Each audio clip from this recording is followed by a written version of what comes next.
Hey everybody, welcome to another episode of Design Recharge. I'm your host, Diane Gibbs, and I'm here with my friend Richard Longhi. And I met Richard a couple years ago, I think, at Creative South, and he was helping out and doing stuff with Mike. But he also is an incredible illustrator and designer, and he has a ton of awesome ideas, and he has a really great life story. So I'm really excited to have you on the show, Richard. So thank you for agreeing to do this. And I had told Ashley, I was like, I've got to have him on before Creative South. So she made sure we could get you in the week before. So I was really excited. Oh, it's good. I'm glad to be on. So thank you. And he actually did the poster, the peaches are mean, peaches are mean, right behind him. So that's great. And he's in his colleague's office. So his colleague loves his poster. It's not like he's like, this is my work. Or yeah, they're all watching me on the TV, actually, in our conference room. I can see it. So it's not really working with this little. It's all good. Right. All right. So give us a little bit about your background and tell us when your love for kind of design and illustration really started. Well, I mean, as far as illustration and art, I mean, I've been doing it since I was child. I mean, everybody's got that story where, you were a kid, you were drawing, and it was something that, I'm getting that echo again, and it's killing me. Sorry. Yeah, let me do that. All right. Okay. Is that better? Yeah. Can you hear me? Yeah. Okay. Weird. Yeah. It's being a little funky. Just take them off. Just take them off? Just take them off. We'll just try it without it. I can't hear nothing then. Hold on. Let me try this. Sorry. It's I should have got a little sooner. It's okay. I'm going to take my jacket off. Our test went so perfect. I know. God. Okay. All right. We got this. Oh, now that sounds different. It sounds. It sounds fine. Yeah, I had an extender. I took the extender off. Hopefully that's a little better. You mean the echoer? No, I'm just kidding. kidding. The echoer. Okay, so back to your childhood and everybody, which actually isn't like everybody, but you think it's like a lot of people, so go ahead. So, well, I mean, as a young kid, I always drew, always, was an artist and, loved to create and do, didn't matter what it was, just, loved to play around and create and do stuff. And, I definitely didn't have a normal childhood, it was kind of hard growing up. Didn't have a lot of money. We were not really in a good place, I guess. And with that,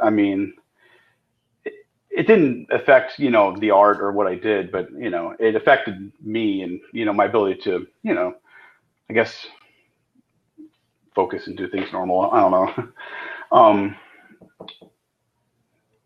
So did you ever have anybody, because you were really artistic and but it wasn't like you came from a really artistic family and your dad was painting or something.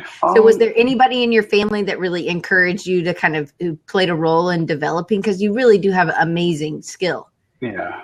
I had a great aunt, actually, my Aunt Marcella. She helped us out. My parents didn't really have the money to send me to schools and do the stuff that they saw the talent in me, but they just didn't, they couldn't afford to do anything. Where my great aunt stepped in and she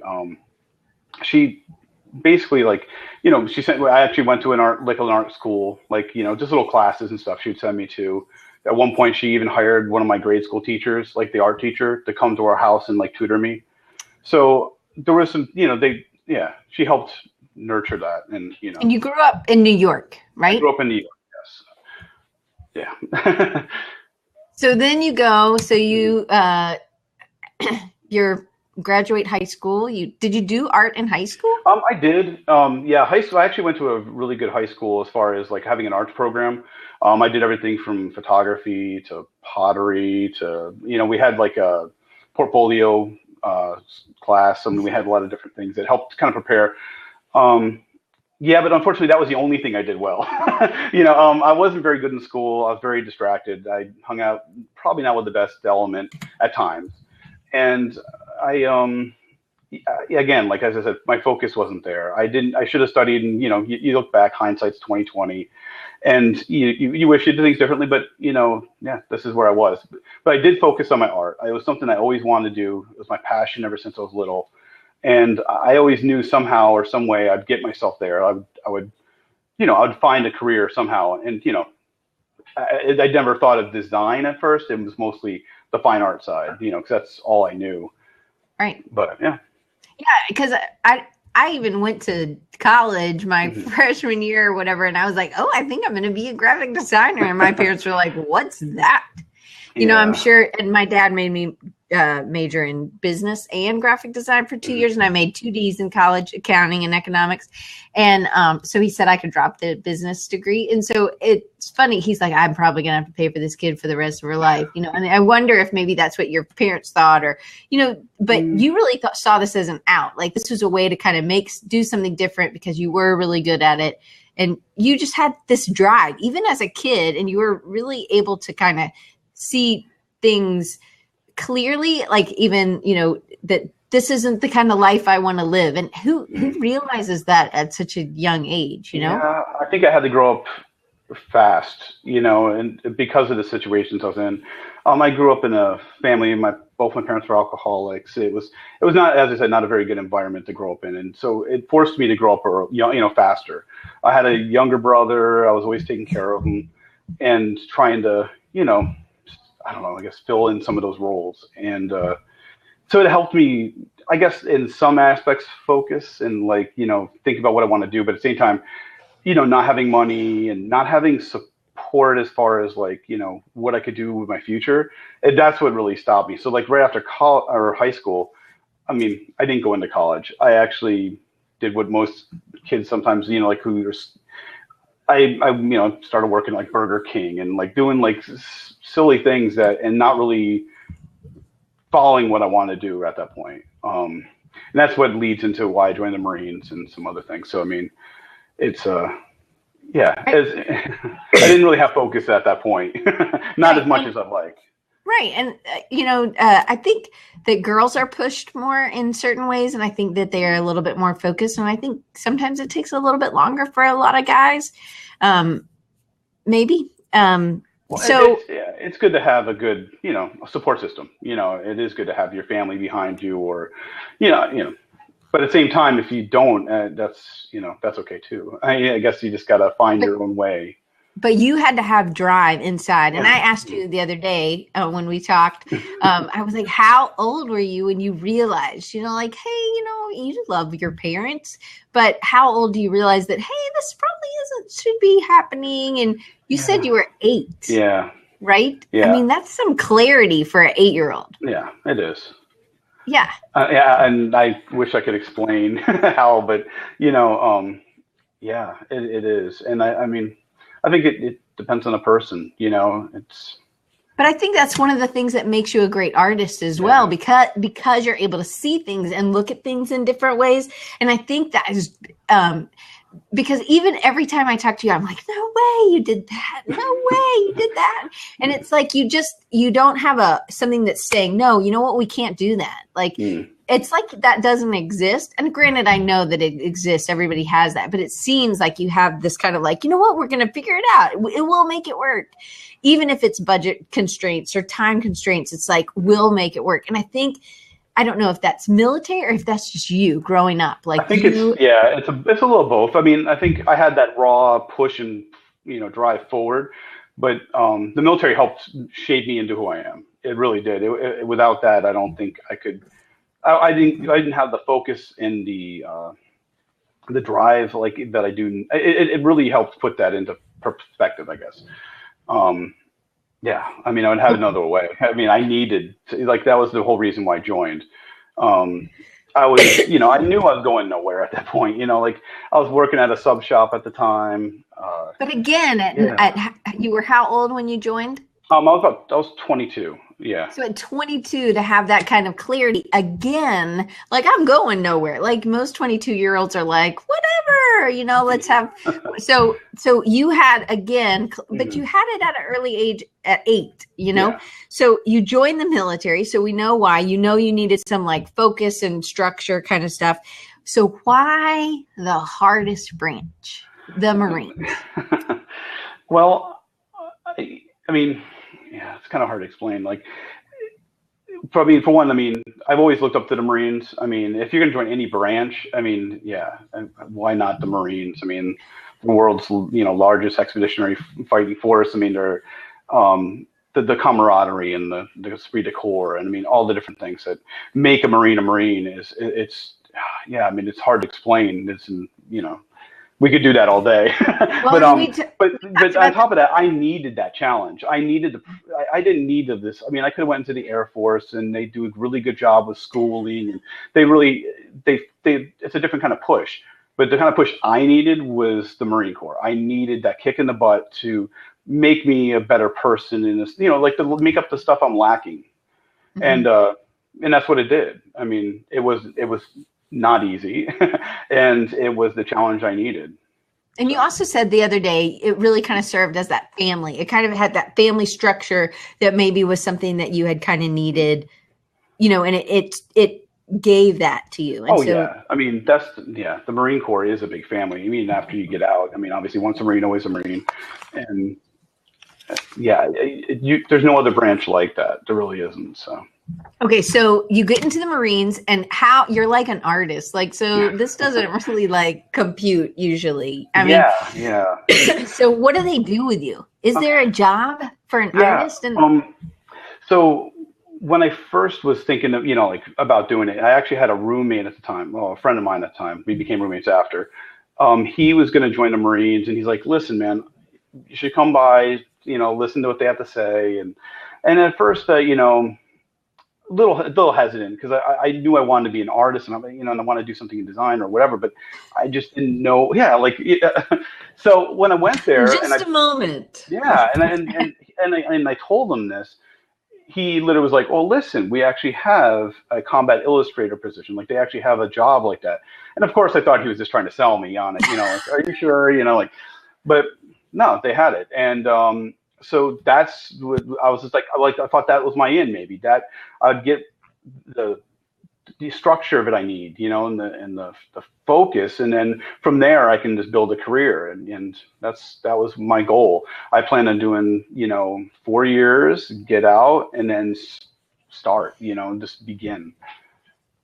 So, but it wasn't 4 years. Oh no, I didn't. I ended up staying an extra half a year. And also I ended up not being an illustrator. I ended up being a combat photographer, which that was a surprise too. Again, but it's adaptability, and that's something that's really taught in the Marine Corps.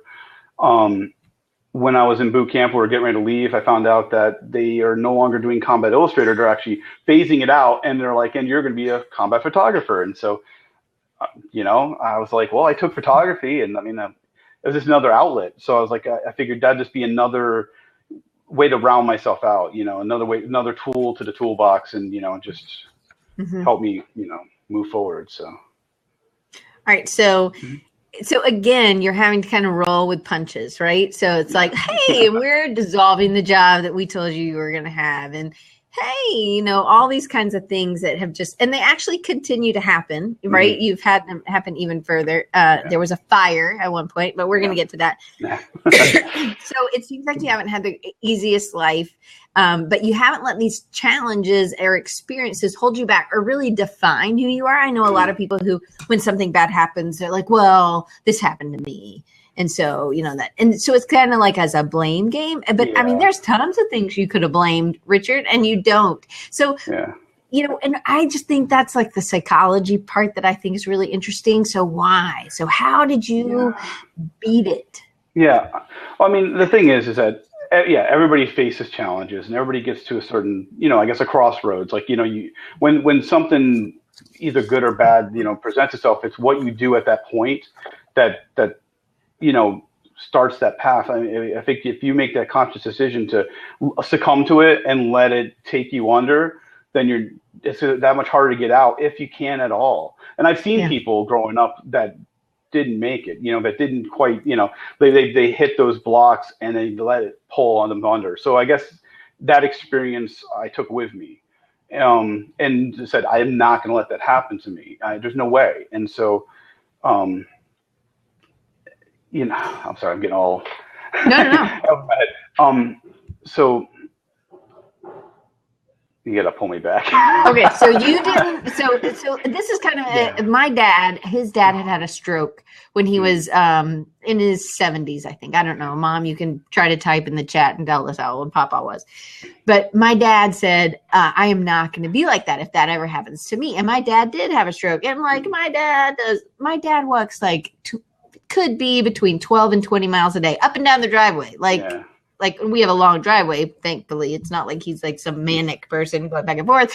But, his arm's like stuck like this. So he's like, whenever I come home, he's like, just put all the groceries. I'm good. The arm doesn't fall. It's like stuck that way. So it's like such a good attitude about having a stroke. He's like, well, I can carry everything on this arm.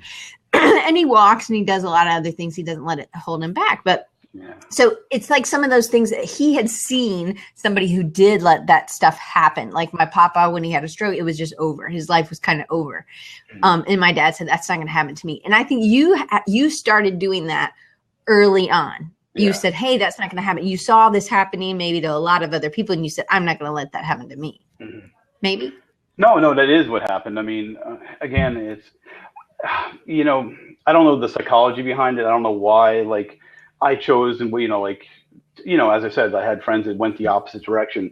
I chose to do that, and I'm not sure. I just, I don't know. I want to say it's luck. It's because anybody at any point in their life, when you're faced with a challenge, you do get that opportunity. You get that chance to go, what do I do now? And it's what you do at that moment. And I wish there was I wish there was a way. Maybe like a fire kind of inside of you that wasn't going to be good enough for you. Yeah. To live like that. Yeah. And I think but some people obviously they might not have that fire, but they're not alone. Everybody who is faced with a hardship or some kind of with issues, it again how you you were saying it's what you do at that point. I wish there was an easy way to because unfortunately, if somebody's in that position and they don't, and their perspective is skewed, they don't see it, then they're not going to be able to pull themselves out. There's only so much other people around you can do, but if you do not believe it, then it's harder to make it come through. Yeah, absolutely. So, and I don't know what the answer is, Richard. I don't expect you to really have the answer either. But I just think it's really interesting. The people who, maybe it's because you didn't really feel like you had anybody else that you could fall on. You had to do it. And if it was going to be different, it was all going to be on you. So you had to make kind of different choices. All right. So your job in the Marines ends up being a combat photographer, which the combat illustrator was in the 4600. Would you explain to me? Can you kind of explain a little bit of that? So you were in the 4600 series and it was a 4641. Yeah. So, they just gave numbers for different, it fell under public affairs. And so you were doing what kinds of stuff as a combat photographer? Sorry. So what kinds of stuff did I do while I was a combat photographer? I did a lot of stuff. Believe it or not, it's not as, I didn't see combat, but at the same time, I've seen a lot of things that you just can't unsee, unfortunately. I did a lot of stuff with forensic photography. I did a lot of stuff with NCIS and NCIS, that show. No. Yeah. Doesn't happen that way. But his name's Gibbs. I know. Yeah. But anyway, go ahead. Yeah. So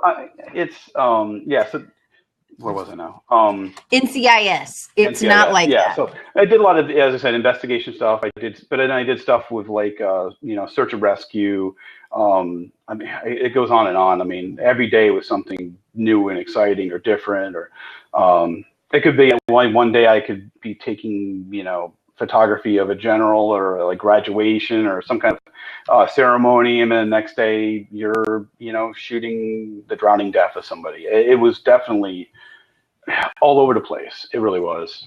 So one of the reasons you wanted to call this, and I was like, what should we call this? Like I want to call this show something. And you said, Marine, Semper Fi, right? Semper Fidelis, yes. Okay. So then you were like, but another term was Semper Gumby. And so I was like, oh my gosh, that's it. Because you have had to flex and bend and go. And so tell them a little bit about what that means and why that was important. Well, I mean, it was kind of like we all said it. It was a Semper Gumby. It was just, like you always had to be flexible. It's like, a little play on the always faithful. Because at the same time, you just never know what's going to happen in the job that you have. You never know. I mean, you just you had to bend like a reed. You had to be able to be flexible, because if you didn't, you're going to snap. I mean, you're not going to, yeah, exactly like that. And Gumby was green. So some of these people are too young to know who Gumby is. So why don't you tell them who Gumby is? Oh, tell them who Gumby is. Gumby was a little claymation figure. He had a horse named Pokey. It was a great, Saturday Night Live, right? Yeah. So anyway, it was funny, and he was very, very flexible. That was one of his things, and that's why. Yeah, I was going to say, it's funny, we're all saying Gumby, and they're like, who's Gumby? Yeah. So. All right, so you have had to be flexible, and this was, again, maybe something even that you kind of got as a child, but from the get-go, you were always having, as a kid, as a Marine, even you go to boot camp. Did you get trained? Did you get told before boot camp or in boot camp or after boot camp that you weren't going to be a combat illustrator? I found out after, actually. I found out literally after we find out you made it, you're graduating. We have a kind of a few days where we can actually unwind. They're finally a Marine. You're finally able to. You're called a Marine. You're not. We're recruits all the way up until the end. We don't get a break. We're not like the other branches. It was 3 months of this hell. And then, and then you get a few days where they're like, okay, you're a Marine now. And up until that point, that we all sit down with our senior and they start calling off, which, I mean, I'm sure everybody saw Full Metal Jacket. They did the same thing, where they sit there and they're yelling off, 0311, and, telling everybody what they're going to do. And it was kind of the same thing. They told me that I was going to be a combat photographer, and of course, my first thing, my stomach sunk. I thought, oh my God, this is not really what I had planned. But again, and especially being in the situation I was, I mean, there's only so much you can control, and it's kind of like destiny takes over. And then at that point, with when you're faced with something like that, it's it's what you do. I mean, if you chose, the path you go is going to be the rest of the way. So choose wisely. And if I took a negative attitude towards it, and I mean, where's that going to lead me? Right. And so I had to be positive about it, and I had to, find, the good in it. And the good was, I mean, at least I'm doing something that's still creative, and it's something that I had interest in. And it may not have been what I was thinking once I actually got there. But yeah, I mean, sometimes you just have to do that. You have to make those steps. Right. Okay. So you are a Marine, you are a combat photographer, you do all these different things. You're not doing the same thing every day. And that again is that Semper Gumby, right? You're just being flexible, and they say, hey, we're going to do this. Hey, you're going to go in this helicopter. So do you want to tell them about the helicopter thing? The adventure in the helicopter? Yeah. I actually, there was one, we used to go up in helicopters a lot. I've done stuff with SARS teams. We'd go out and we'd do joint operations or search and rescue stuff. And one time we had gone up to do, we had a base operation where they would act like the base is being taken over. So everybody on the base is on board with this. And even the civilians, they have to act like they're going to leave the base and sending the families home and all that. So it's a big operation. And my job at the time was to go up in 46, which is those big old rickety red helicopters that you see with the double blades. My job was to go up in them, which I've done it a million times. And we went up and, my purpose was they had an enemy camp set up over this old baseball field. And, so we flew up and we're over the baseball field, and I'm hanging out the side. I have a little, not off the side, but they have a little strap on me and make sure I don't fall out. and I was just taking pictures of different operational things and things that they would feed me through the headset. And all of a sudden, while we're sitting there, like I feel this big jerk, like, and I thought it was the wind. It was super windy that day, super cold. And it was cold, right? Very cold, yeah. And so, you get this big jerking feeling and whatever. And then all of a sudden they grab me and they're like, we got to get you back to your seat. And I'm like, oh, shoot, well, maybe it's getting windy, didn't bring me down or whatever. But they rush me. And at the same time, I still have that strap on my back. So I'm like, snap, and and they're like, oh, they're trying to undo me. And they're really in a fervor. They're like trying to do this quickly. And so I'm like, well, okay. So they sit me down. And as soon as they sit me down, he's strapping me in. And I'm like, well, what's going on? And he's like, we're going down. And I'm like, yeah. So instantly I'm just thinking like, holy, like, yeah, the end of the world. Like I know from my experience, and hearing, unfortunately we've lost a lot of Marines to helicopter crashes, and anybody who crashes. I mean, a helicopter crash is not a pretty thing. It's usually like the blades, they slow down, and then once you actually hit, like they could go through the chop. I mean, there's a lot of things that could happen, and we're right over the top of all these other Marines, doing an operation. So, but all of a sudden, we jerk to the left. And of course, they sit me right by the big bubble, so I can see everything as really. So all I see is ocean. So all of a sudden, I just see ocean, and I don't know if it was like that effect where things look closer than they are, but it looked close. Like I could see the blade just kind of pass by, and that's not a good thing. And so we get all the way there, but luckily, the tarmac. I see the tarmac, and so I'm thinking at least we're gonna hit that, and we're not gonna fall into the ocean. But even while we're falling, I remember seeing my bag slide back and forth, with my camera. And I'm thinking, if we hit the ocean, do I grab my bag? It's like, there's probably more important things to think about. Like you always say your life flashes before your eyes. Yeah, I have no idea what was flashing before my eyes at that moment.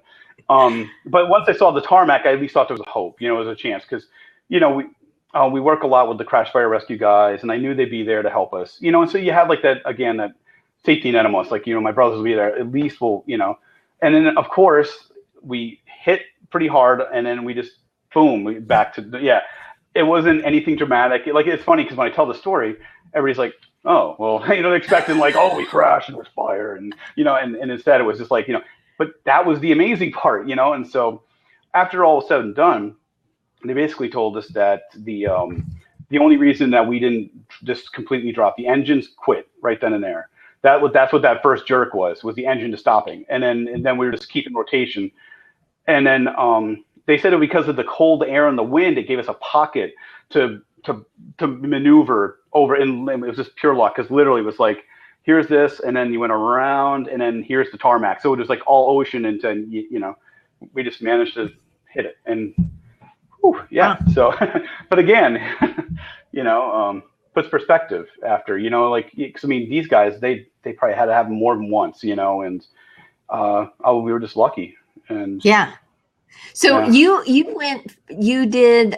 were stationed somewhere in the United States, and then you went to Japan. Yeah. Right? So I was stationed, my first duty station was Japan. Okay. So so like after boot camp, you have MCT, which is combat training, and that's in Camp Lejeune, North Carolina. And then I went to my MOS school, which is for Fort Meade, Maryland, and that's where we do about, I can't remember how long the course was. It's crazy though. It was like this bombardment of like all the information, and you couldn't fail. This is like film though. You're starting in film, no, regular film, digital. Right? There was no digital. I had an old Nikon F3 with a potato masher, with a big charger. Like I felt like I was in like Ghostbusters. Like you had to charge it up, like, and when you take a picture, it's like, and like, yeah, and I would take pictures of stuff like like, oh God. That is what it was like too. We had race car batteries that we would hook up when I was a photographer in college. And if somebody was really drunk and they were mean, because I was like the Zap girl, I had my hair in a ponytail. I never did that again. And she was like, take my picture with my ponytail. So I'm like this. And I just bumped up the thing as high as it would go. And I knew my battery was going to be out after I did this. I was like, sure, ching, ching, ching. And she was like blinded. But anyway, I'm not usually that mean, but she hurt my head. Anyway, back to you and the bing. With the bing. Yeah. So where was I going with that?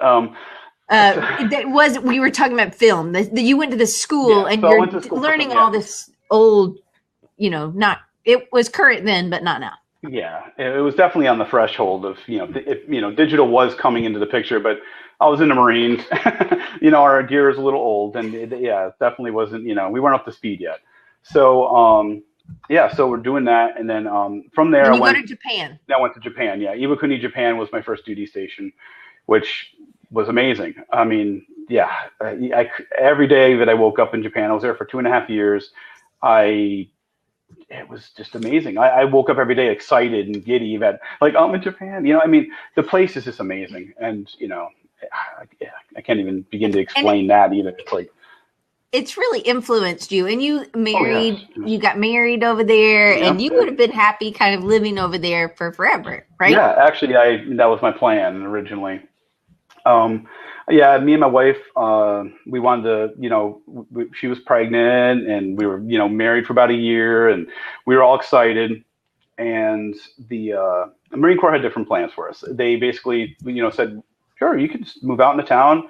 Yeah, we'll let you get out. And I'm like, oh, cool. This is great, And and then, of course, just typical fashion, we had about 20 days to find out that, they're moving us to Parris Island. Actually, that's where I went back to Parris Island, and so I was blown away. I was like, we didn't know what to do. My wife's newly pregnant, and we're just now we have to go back to America. We don't have a very big family, so like, how are we going to do this? Because this would be the first time that I was on my own. Back when.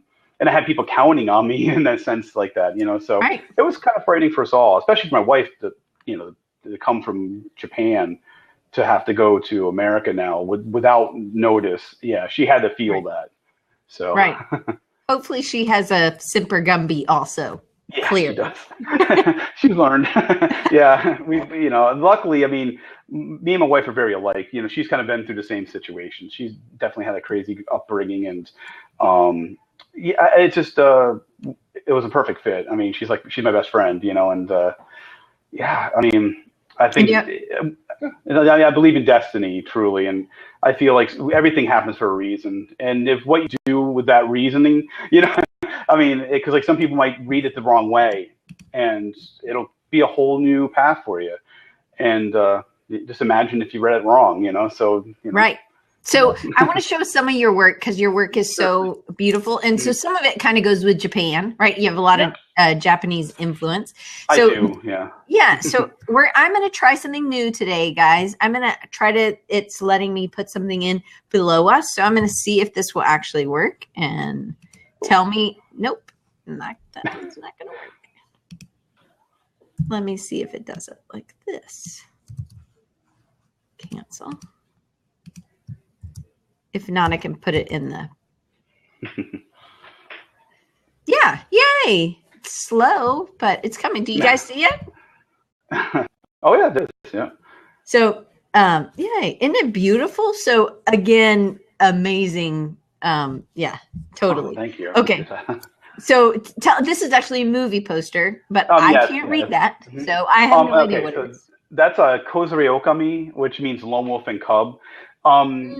Okay, so in America, they actually brought the series over as Shogun Samurai, and or Samurai. Yeah. Anyways, I didn't really. It's a mixed mash of the first two movies. They throw in some English dub, and and it's pretty bad. But the original series, when I seen that before, and I liked it, Shogun's Assassin. It's like, oh wow, I want to find it, So I told my wife, and luckily her mom is all about samurai films and old movies, and I always had a love for that. Like my favorite movie of all time is Seven Samurai, and I've always had this love for Japan, even before I went. I mean, that was why I was like a given to go. And plus, I mean, how often do you get that chance, just to be able to go over there and, on a free ride, just be able to serve your country and do what's best. I mean, it's ridiculous. So, there it is, Kozuri Okami. So basically, what the series is about, and you might actually remember in Kill Bill 2, she was putting her daughter to sleep, and she said, would you like to watch a movie? And she actually said she wanted to watch Shogun Assassin.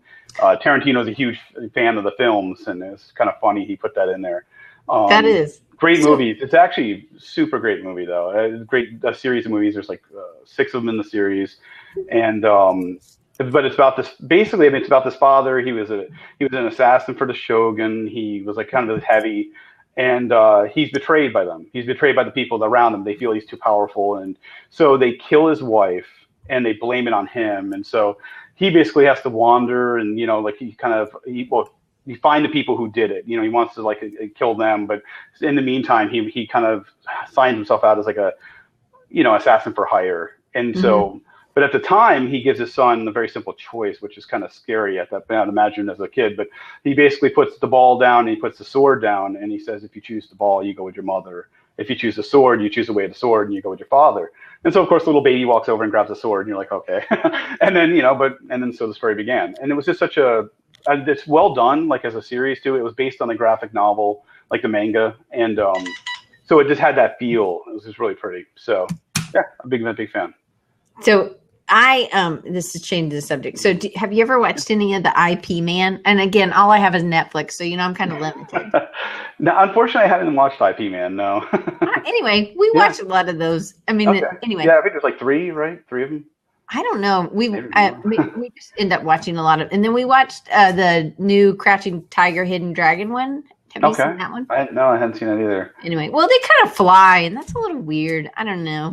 Well, that's actually that's Chinese. The difference. Yeah, like martial arts and all that stuff. So. Yeah, I don't think Chinese people can fly. No, they can't. They just like to think they can, I guess. I guess so. Okay, yeah. So here's another one. Oops, boogers! I put it in the wrong spot. Okay, here we go. I'm going to try and see if we just keep going over. Oh, booger snot. Did it? It was there for a second. Yeah, I know. And then I closed it. Okay, maybe. So I'm going to show all three of these. Okay. Yeah, this right here is okay, so I have a love for like ukiyo-e, which is woodblock prints, Japanese woodblock prints. And what I did with this is I wanted to do my own series of woodblock prints, but base it on like kind of modernize it a little, make it a little unique, but at the same time, capture that feel. These are yokai. So this is Futakuchi-onna, which is like in Japan they believe there's a really cool like folklore, and yokai are like monsters, So this is a story of a woman who used to when her husband would leave, she would feed herself. So she never ate in front of her husband, and she'd feed herself at night through this monster, like it's because she's not a human. And the yokai would try to hide and live amongst us. And so, yeah, that's her story, I guess. Well, there's more to it, actually. Is she evil? Husband does. No, I mean, well, they're not evil per se. Some of them are. Some of them have, like, I think, like, the story, there's a version where it ends, where her husband comes home, sees her doing it, and she chases down and kills him. Now, whether that would have happened, if he never had that curiosity to to see what she's up to, then yeah, it probably would never happened. But so some of them are not evil, but some of them are mischievous, but there are ones that, like a Kappa, for instance. A Kappa used to, like, they say would pull down travelers into the water, and yeah. Right. So Daniel wants to know if your illustrations are in a publication, and I think these are available for sale, right? On Behance, you have them. Yeah, I mean, most of those are just like fun things I did on my own, and I put them up for sale.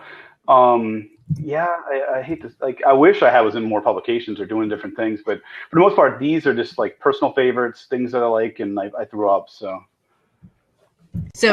again, this one's a powerful one too, and again, all three of these have kind of been like monochromatic. I mean, they definitely, so, but when you see some other of his work, you're going to be like, really? That was the same guy? I mean, it's like amazing, his flexibility, his Gumby ability. Yeah, I mean, that's one of the things I love to create, and it doesn't matter what the style is either. I've done stuff that's, Indian based. I've done stuff that's, German, it depends on like what the project is or what my passion is at the time, like what I want to try to play with and do.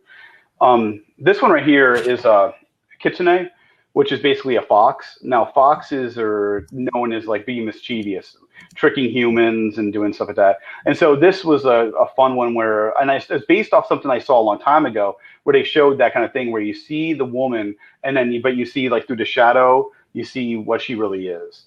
And then the child, I just threw that in there for a couple of things. One, to show, almost like the innocence of like, well, for one, the kid that's in that, he's based off of Kozuriokami, the little boy that was in the cart. Like, actually, that's the same hairstyle and everything. Yeah, I tried to make it a little fun tie-in, but I tried to do it as like, almost you don't know if that child is somebody that the animal's going to, you know what I mean? Maybe it's a child that was lured, or maybe it's actually her child, and yokai like to live in hiding, and that was just an interesting way to show that. Yeah, and so Dan also says your illustration background story is an interesting aspect of your art, and I agree. His story is amazing. Okay, so here's another one, and here is a different style. So get ready, people, because this is so different. I hope that doesn't mess up. Oh, no. Okay, so still Japanese, but totally color-wise, and actually even handling of your. And I guess, are you doing these on it by hand first, or are you just going straight in the computer, or what? Yeah, almost all my work, even the ones you saw before, all vector. And basically what I'll do is I'll sketch out what I want to do first. Like I'll, come up with an idea, pull it into Illustrator. The one thing that's kind of funny, and a lot of people like, I don't use a Wacom tablet or anything. I use strictly mouse, which that's how I learned. So when I learned Illustrator like a long time ago, because you're a Marine, because that's all they give you is a mouse. Forget that pin tool. Yeah, I don't need. We like to use equipment from the 70s. Okay. Yeah, exactly. So yeah, I mean, I've been using the mouse ever since I started. Because when I first started Illustrator, it was like Illustrator 7, I think it was. It was a long time ago. And what I did was I was a big fan of the anime series Cowboy Bebop. And what I did was I traced cells of that animation series just to kind of get like the feel of the tools and the pens. I mean, that's one of the things that like how I learned, like as you all know, I didn't go to college. But what I did was I taught the hell out of myself. I really like pushed myself to learn each individual thing. And the best way to do that is create projects, do something fun and interesting that would make, take the pain out of the process, because when you first open up any of those programs, when you're new to it all, you're just like, what are all these buttons? Like, what do I do with that? What do I do with this? And that's why you pick a project and figure it out. Everything's online nowadays anyways. You can learn to do any of this stuff. But it wasn't when you were doing this. This was not, this was like. No, yeah. Well, this one, yes. This one was, but yeah, but not when you started, when you were learning with the mouse and whatnot. There was no online yet. People were just using email. And the online that we had was like, it took like 3 hours to download Yahoo, or it was all GeoCities, and you're like, oh my God, this is the most worst thing I've ever seen. So Dan has another question about, are your illustrations primarily targeted at Japanese? No. This obviously the ones that we pulled, I guess. A lot of my illustration work is it's all over the place. I have some of the stuff I like to sell. I have a love for Japanese art and style and culture, and so it just shows through. That's all. Yeah. So Johnny wants to know, why is the pinky cut? Okay, so the pinky, it's yabitsune. It's the cutting of the pinky. Yakuza does have something to do with the cut of the pinky. It's a long story. It's probably for another day. Johnny will be at Creative South, so you can tell him there. Johnny, if you ever want, I'd love to tell you the story. Yeah. Okay. So, or that'll be a part 2. Okay. So, I want to look at some more of your work, but I also want to, you got out of the military and you started working at a publishing company and in South Carolina, and kind of take us through, because I think sometimes people might ask you, hey, but you're so good, you didn't go to school. What do you tell those people? And because they'll ask you, well, how do you get where you are without a degree? Yeah. Well, my thing that I would tell, especially like people who are maybe in my situation where you don't know if you can afford school or you don't even have the support system, I'll be honest. I mean, unless somebody's guiding you and helping you, sometimes you can feel lost. And I guess, don't give up. I mean, it's not. I mean, there's a lot of people that can help you and get you through that part of it, But yeah, I mean, you don't have to go to school, right? You don't. No, but you have to do a obviously, lot of. You yeah. have to do a lot of work, and it wasn't like somebody was like you just plopped out of the military and got into a job. Oh, You no. or into the job that you're in right now as an art director. You had to kind of work your way and kind of prove and also be flexible. And so you went from doing what you were doing to being a designer at a publication, which you had already obviously done some design in the military. Yeah. Once I actually got to Parris Island, I worked for the 6th Marine Corps District. So it was a totally different ballpark. It was like a night and day situation where before I'm shooting photography constantly and it was like whatever. And then when I got to the 6th Marine Corps District, we're supporting the entire southeastern region as far as recruiting efforts. And so then it turned to that. It turned to the design side. They gave me that opportunity and it opened my eyes to where I could go with it. Because I knew as an artist, it's hard. It's hard to just make it as an illustrator or an artist. And I didn't know enough about that.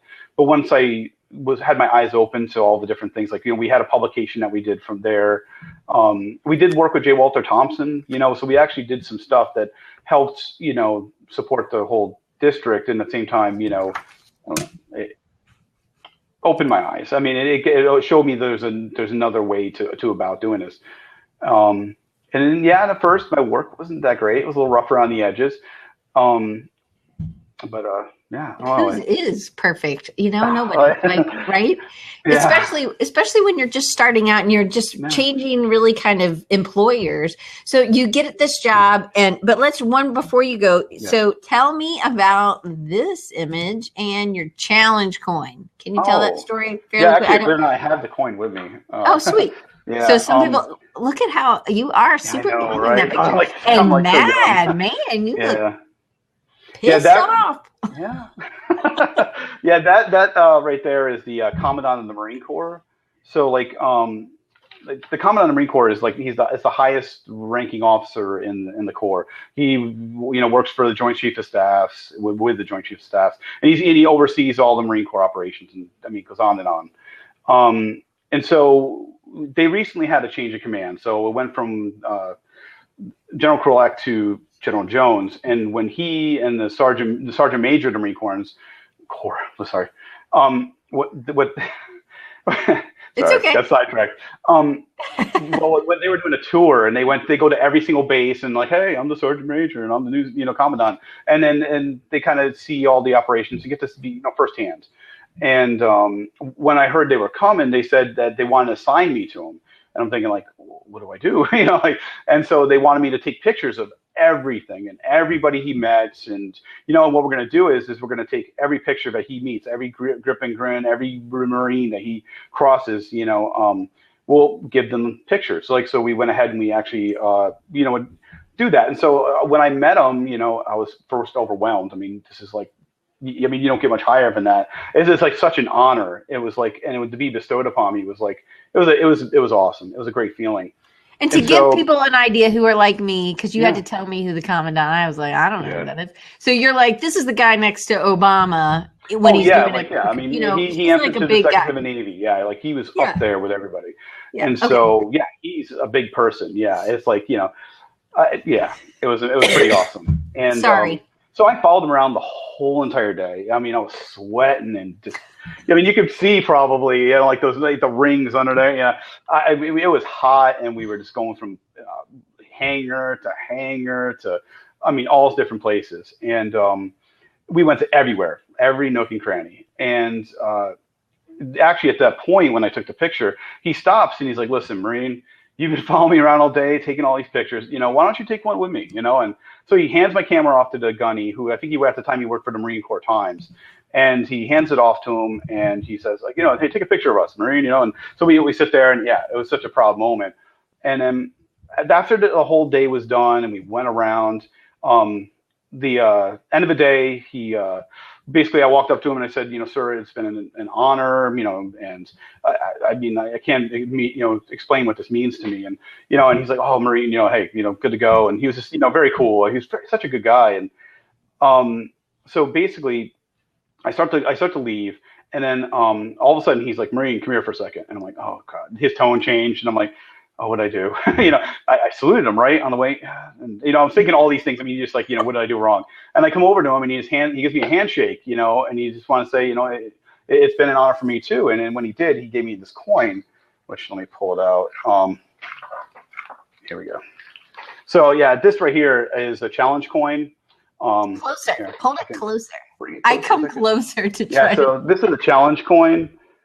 Wow. And so it basically, like, during the whole course of the time when he was there, he gave away one that I remember. It was like this a female Marine. She had a really great question, and he was like, you know what, Marine? It took bravery for her to answer. I can't remember. I wish I could remember the question was. But it was, definitely something. I mean, she stood up and she asked a question that was brazen, and he was just like, I like your guts, and and that was a great question. And he answered the question beautifully, and he went over to her and he gave her a coin. I was like, oh, wow, that's Does he just have these in his pocket? Yeah, they have them in their pockets. It's kind of like it's actually funny you say that, because I have one right here from Mike Jones. Oh, right. Yeah. It's something that it's like a token of like appreciation almost that they give to, it's an honor to get, and I have a few of them from like different generals and stuff for stuff that I've done, or, and it's kind of like a little token of appreciation. So the challenge coin also has to do somehow, like if you've been given a coin, somebody was saying Ravi or Raven, or I don't know how to say his name, Ravyn. Do you know him? No, Anyway, so he said pretty much you get to drink. Basically, if he has the Commandant's challenge coin, he always drinks free with military buddies, because I guess everybody would put the coin and whoever has the highest ranking officially, right? Yeah. And he's the highest ranking. Yeah. So, right. So yeah. So okay, just thought that was funny. Yeah. But stuff like with Mike and stuff, this is just as a honor kind of that people would give the coin. So it has to do something about that you've done something and they appreciate you. And they appreciate it, yes. Yeah. Mm-hmm. Cool. Okay, so we're moving on past the military, and we have 8 minutes. So a couple questions from the audience. So I want to make sure, I always like to get those. We'll just have to do a part 2 if you're up for that. Yeah. Right. Okay. So totally. All right. So Kent wants to know, and I think Kent's still here. Your work has both Art Nouveau with its Japanese impact and placatism, and I don't know what that word is. It's like I'm reading the Bible. PLA. Yeah, look at you go. And I see who needs a degree. Yeah, I think it's German or something. Yeah. Even better. Whatever he said, qualities. Since he didn't formally study art and design, how does he account for the influences that drive your work? And I loved that question.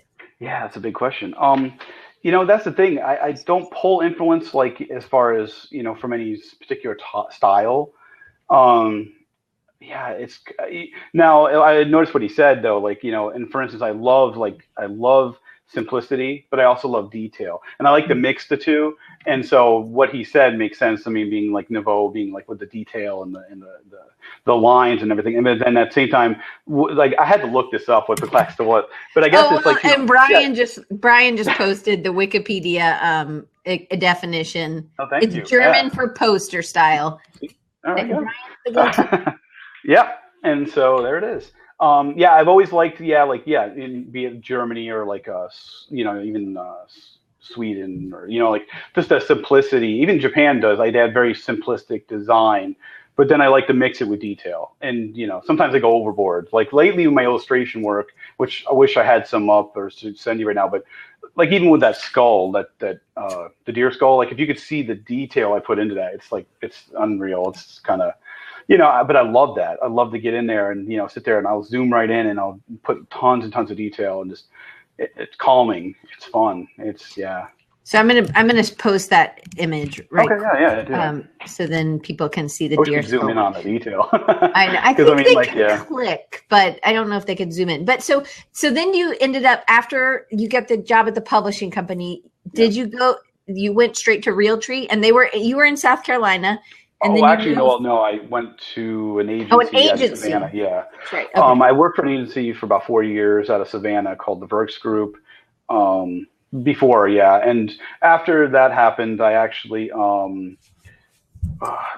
Well, the company folded. They had some issues. You know, a lot of it was basing on the housing market, and a lot of our clientele was like Hilton Head and Savannah, like as far as the real estate industry and some of the plantations and places there.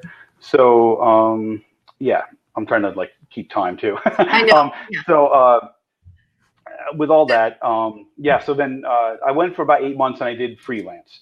I got to do some amazing things, but the only thing that to me was the uncertainty. You know, it was really hard, especially in that area, because Savannah, there were so many students. They would do work for nothing, and so a lot of my work came from elsewhere. I did stuff for P&G and some other big companies, but for the most part, it was hard to get that work. It really was, because I was vying with tons of other people, and I'm not really a salesperson. I mean, I'm just, you know, simple, humble Marine, I guess, you know, so, and, you know, but what I decided was that, you know, I wanted some normalcy. I mean, things were going good, but I thought, why not try, you know? So I started going out there and putting my portfolio out. I was on like Behance and, you know, ComArts and Dribble and all these, you know, well, not Dribble at the time, but, you know, putting myself out there and seeing what would stick. And then I did some interviews here and there and just trying to find something, but it just wasn't sticking. It wasn't anything I felt would be, you know, substantial until I met Realtree. Realtree actually found my, you know, my portfolio, and they contacted me. And yeah, I mean, as soon as I met him, I mean, I knew it was the right place to go. So. All right. So, Joseph, his name's Joseph. I know it looks like Anthony Brown, but okay, Joseph. What's the best advice you've ever received in liner? And then we have 3 questions from Lee, and I want to make sure I get her received in life as a designer. It's a heavy one. Yeah, it is. I mean, you know, the best advice. Yeah, that is a tough. That might be for part 2. Yeah. Okay. I'll but, write that one down. So. Yeah, definitely. Because I mean, yeah, there's a lot of advice I've gotten, and I mean, a lot of it's been helpful. I mean, and especially, and I hate to keep pushing Creative South, or just conferences in general, places where you can meet other designers, be it AIGA or be it like, you know, any kind of thing, Behance community, stuff like that. Do it, you know, get to know other Marines, listen to me, other designers, get to know other people in our field, you know, right. And heard their stories and listen to what they have to say. You're bound to get amazing advice. So yeah. Okay. So Lee wants to know, has it been different working in-house with a brand that you're passionate about versus the agency life? Yeah, it definitely is. Now the funny thing is I wasn't, you know, I knew of Realtree when I first came. My family was a family of hunters, you know, like my father did. My grandmother she was like a grizzled woman, like Jack Palance. She lived in the Catskill Mountains and like the windy, dark road at the end. I mean, bears would walk through her yard. I mean, it was nuts. And so she was like, you know, they were into it, but me, not so much. I wasn't. My dad didn't take me hunting, mostly because I couldn't sit still. I was like nuts. I'd be out there like throwing rocks, and he's like, oh, you know. And so, not the most fun. So, I wasn't really a hunter, but I always had a love for the outdoors. And so when you know, that was my thing with this, you know, like but what I guess where I got passionate about it is the people I work with. Like I work for such an amazing team that really, really supports us and helps us. And, you know, and that's where it's at. They also let you it's not just this one thing. It's really grown. Yeah. How long have you been at Realtree? It's going to be 8 years this August. Yeah. So in 8 years, you've seen a huge growth in Realtree as a brand, and also what they're allowing you to do at the SHOT Show and at other things, you know, just that the brand is growing. And I think that's a good place for you. But it's also what you had said to me when we did our other talk was it was just like the kind of family. So it was like a really good creative environment. Oh yeah. Right? I mean, yeah, it definitely is. That's the one thing. I mean, that's why we're such a big part of Creative South. Actually, we help support that because we believe in that, you know, and they believe in that. I mean, it's again, I was very lucky, especially to find a team like this, and yeah, it was definitely a no-brainer when I took the job. I mean, I was like, yeah, I mean, this is where I need to be. So how do you refill your creative well, and then and she said she knows that sounds cheesy, but I think that's a great question, Lee. No, Actually. it is. No. Well, the way I like to refill my career is, for instance, conferences, but not. I tried How and so many others, and they're so big and so massive, and you just don't get the true experience. Like you're just around a bunch of, some of them are stuffy creative directors and people who just don't want to have time to talk, and and then you don't get to talk to the actual speakers. People who are going to talk, speakers and stuff. Yeah, because like they're so busy, they're in and they're out. And just. That's it. And you're like, maybe you see him at the after party if you can get to him. So yeah, and that's one way I've been doing it. Has been hitting things, like at WMC Fest, and you have Creative South. For me, at least, the ones that are smaller and they're more intimate. But then on top of that, though, like other communities like Dribble and Behance. Now it's funny is I'm not very active as far as like. Putting my work on there. I need to do better with that, but I am very active in seeing other people's work and getting inspiration from other people.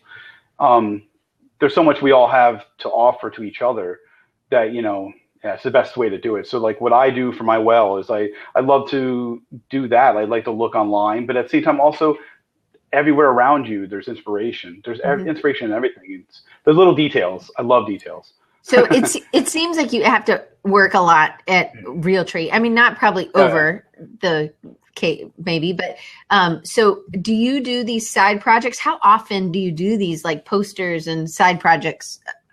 It's a little bit less now. Just because between work being so busy and we've been growing just substantially. Yeah, it's just crazy, and we've been doing a lot more. I mean, I wish I could have had time to talk about it all. But with that, it's that and family, trying to balance it all. So I pick my projects wisely, and a lot of the times, like right now, the big project I'm working on is I'm doing a illustration of Gizmo for my daughter. She loves the Gremlins movies, and I have a couple Gremlin shirts that I got from Electric Zombie, and she's like, "Oh, I want a shirt." I'm like, "Oh, they don't make one your size, and it's a little, out there. So let me do one for you, And so I started working on this really detailed, cool illustration of Gizmo when he's got the bow and the little, anyways. So stuff like that. But so it's not probably every week, but maybe. Once every couple of months or something you're doing? I mean, I definitely am keeping busy, but it's not like I don't overwhelm myself. I try to keep a balance in my life. In the beginning, overwhelm myself. I did. And then sometimes you have to. I mean, I think sometimes you do need to know what it's like. You have to, especially if you're learning like I did. I mean, I had no choice. I had to better myself, and you always have to better yourself, even to this day. Like, so if I have free time, sometimes I might not be illustrating for somebody or doing a logo for somebody. I'm learning and trying to find out new ways to improve my craft. So me too, and I mean, it doesn't stop. I think that's a misconception of somebody who's graduating. They think, oh, well, I'm done. But no, you just keep going. You have to keep going. So, Raven, I don't know how to say your name, so I'm just assuming maybe Raven. I don't know. Raven. Okay, great. Okay. Okay, so he says, how do you deal with and overcome? How do you deal with overcome creative block? Yes. Okay. Obviously, you can read faster than I can talk. Yeah. Okay. I guess like it depends on the situation. I mean, if there's like a tight deadline and I mean, unfortunately, sometimes you just have to power through it. But I think sometimes take a step back. I think that's when you find that clarity. You need it's almost like when you're looking for perfume or cologne and like they have that little thing of coffee that you can sniff and or you're eating sushi and you take a little bit of wasabi ginger. Or something. Oh, no, you take ginger and it cleans the palate. Right. I take a break. I'll go for a walk. There's a beautiful park I go to and I walk around the woods and stuff like that. I'll do it at my lunchtime. I'll do things like that and pull myself out of what I was in, because sometimes you're just churning the same thing over and over, and you need to take a step back and just it'll come to you. I mean, that's something I've always believed. If you believe in what you're doing, it's going to come to you. It's naturally gonna come. It's just, don't force it. I think sometimes you do have to plow through, but you need to take that step back. Right. Absolutely. So super fast. This is we will definitely talk about this the next time. This is just a teaser, but this is how different, and this is how really cool I think Richard's team is that they were like, proposed this, and Realtree was like, you know what, let's do it. Made it like a ski chalet as one of their trade show booths, right? So do you want to? That's not the booth, actually. That's our that's just our conference room.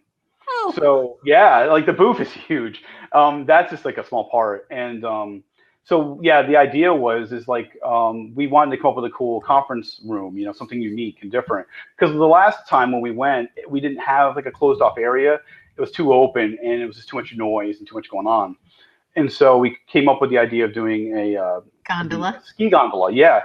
And so, and you can't see it. I wish you could see it in here, but we have like a projector up on the ceiling, and then we have like a little screen that pulls down, and then we got sound system inside there. And I'm gonna pull up another one. Sorry. Okay, yeah, sure.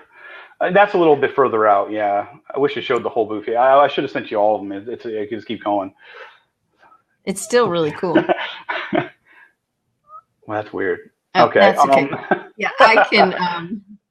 I think close that one out. Yeah, that's an interesting one. So unscripted. It was awesome. Yeah. So, right. Sorry. There are creepers, people. Yeah. So, but as I was saying with this though, what was I saying with it? I don't know. I'm trying to block this user. We just had a great opportunity, and this is something that's totally different for us too. This is at the Magic Show that's in Las Vegas. We do a lot of trade shows in Vegas too, but the Magic Show is very new to us. It's the men's something guild. It's a fashion show basically. I mean, it's a whole different side of I guess that of the world. I mean, for us, most people when they think Realtree, they think hunting and just in the outdoors. But it's also a lifestyle, and it's a whole brand that goes behind it. So it's definitely different. So that's the inside a little, and I guess you can see the screen right there a little, and it looks like a X-Acto blade. Yeah. So yeah. So, but you get to do a lot of different things. And so on the page where his, this episode will be on Design Recharge, all these images are there, and some other links to some videos that Realtree does. And Richard actually does some of the stuff for that too, at least art directs that stuff. So Richard will just do a part 2. I'll get with Ashley and we will do it for later in the summer or something. Yeah, that'd be great. Yeah, definitely. Thank you so much. I know it's like, I just don't want us to go over so much. I'm really excited to be able to see you in a week. So what do you like best about Creative South? It's sold out, so you can't get tickets. You can still get workshop tickets if you have not. If you've already bought a ticket, you can still get workshop tickets. There are still some of those available. But so what do you like best about Creative South? Oh man! Besides Mike Jones, it goes. Yeah, not just Mike Jones. it goes back to family. I mean, I see a lot of everybody that goes there as family. It's such a. I mean, it has grown. Like it started out when I first did it, like 200, almost 200 people, and now we're still to capacity, 700 people coming. But it's a family. It's the best way to put it. I mean, where else can you go and meet? I mean, I guess it's similar to me as when I was living in a marine town. I knew I was surrounded by people that I had something in common with. And when you go there, at first you might feel intimidated, because there's so many people. Some of them, they're your heroes, but the cool thing is you can walk up to your hero and they'll talk to you. They'll sit there and they'll give you your time. They have that for you. Mm-hmm. I mean, you can't ask for that anywhere else, really. So, yeah. And they're just as excited to learn about you and what you have to give as what they think they can give. Humility. There's a lot of humble. Yes, humble is a good way to put it, and that's something I would definitely tell everybody. Stay humble. It's just, you know what I mean? Don't let it get to you. And can't somebody ask, better than you. Okay. Yeah. Can't ask is the capacity thing intentional to keep it intimate. And I think so. I think that they don't want to grow any bigger really than what they are currently. Exactly. Yeah. Or what we are, I guess. Because we are. We are Creative South. Right. Well, Yeah, of course. I hope so. I hope so, Kent. I hope you'll be able to go and maybe take some of your students. Anyway, thank you guys for joining us. We are off next week. I am going to be busy packing bags. Last year, Richard and I did it together with a few other great volunteers. And this year, I will see him at the bridge party first, probably, and then Friday and Saturday for sure. So, and for everybody else that I'll see you guys next week. And for thank you for having me. I appreciate it. Thank you so much. And 2 weeks, thank you, everybody. Doing a kind of recap for my recap of Creative South. So I will see you guys there. And Richard, I'll see you. Thank you so much for being on today. I really appreciate it. No, thank you. I appreciate it again. Okay. No, go ahead. No. Right. Oh, I'm good. No. Now you can take the post-it off. All right. Okay. Bye, guys. Thanks.